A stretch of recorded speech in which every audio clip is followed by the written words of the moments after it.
Tengku Adnan PM Toh dilahirkan di Mekik, Kabupaten Aceh Selatan pada Desember 1931. Adapun nama PM Toh bukanlah judul hikayat. PM Toh merupakan salah satu jenis irama hikayat. Penamaan PM Toh diambil dari sebuah nama bus penumpang lintas Sumatera yang memiliki corong klakson di kiri kanan bagian depan mobil. Sejalan dengan perkembangan dan penyebaran nilai-nilai seni yang dilakukan oleh Tengku Adnan pada masanya, akhirnya nilai sebutan nama kesenian ini singgah pada nama PM Toh. Nama ini seharusnya adalah nama dari sebuah bus Trans Aceh Medan, yaitu perusahaan motor transport under naming Hasan yang disingkat dengan PMTOH yang melintasi rute pada Aceh Medan. Namun ada juga yang mengatakan bahwa nama PM Toh diambil dari kata pohtim, yaitu kata lain dari bercerita.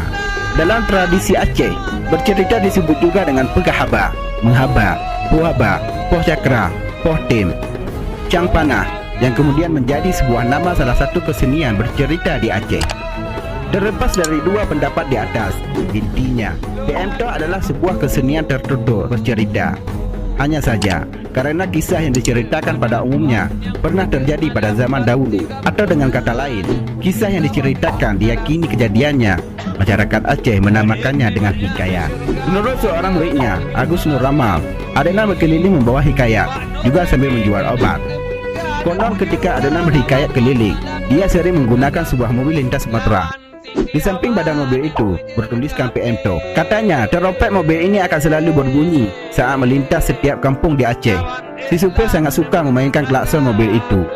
Nah, Adnan bisa meniru suara terompet mobil PM Toh itu sambil memencet hidungnya.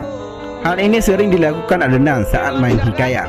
Dari asal nama mobil yang beroperasi mulai tahun 70-an, inilah gelar PM Toh melekat pada dirinya, sehingga namanya lebih dikenal dengan sebutan Tengku Haji Adnan PM Toh. Cerita singkat ini mengantarkan Tengku Adnan menapaki karirnya di tahun 1956 di sebuah pasar malam. Keingintahuan dirinya akan seni ini terbukti pada saat diundang oleh Panglima Iskandar Muda pada acara ulang tahun Republik Indonesia dan pernah diundang ke Amerika Serikat pada tahun 1968. Keahlian Tengku Adnan dalam menuturkan cerita hikayat Aceh inilah yang membuat nilai hikayat yang biasa hanya diucapkan dengan lantunan musikalitis Aceh berubah fungsi menjadi sebuah hikayat yang memiliki alur cerita yang hidup dan memiliki alur plot yang jelas. Keahlian dalam menghidupkan tokoh laku dan keahlian dalam berpantun serta diperkuat dengan keahlian memainkan alat musik sebagai andalan Tengku Adnan. Kajian ini sebenarnya erat kaitannya dengan pernyataan John C. Sanger, seorang profesor arkeolog berkebangsaan Amerika yang menjuluki Tengku Adnan sebagai seorang troubadour, yang berarti penyanyi keliling Aceh, di tahun 1968. Maka dengan sering berpindah tempat itulah Tengku Adnan diberi julukan oleh sang profesor arkeolog Amerika tersebut sebagai sang troubadour Aceh. Menurut dia, sulit mencari tukang cerita yang serupa dengan Adnan. Memang Adnan layak dikatakan seorang yang tangguh dalam bercerita. Cerita putra bungsu yang panjangnya hingga 7 hari 7 malam sanggup dikisahkan Adnan tanpa terkesan lelah.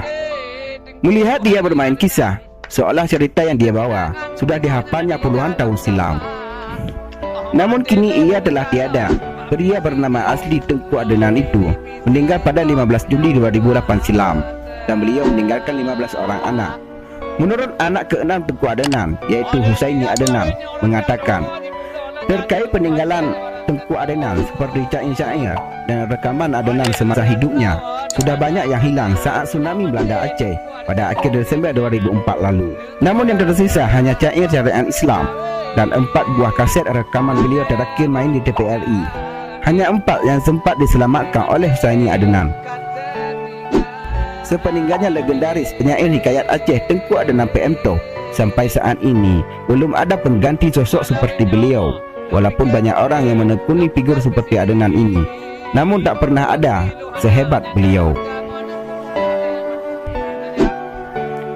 Kidaralun, setelah melihat cuplikan tadi, apa tanggapannya? Silakan tulis di kolom komentar.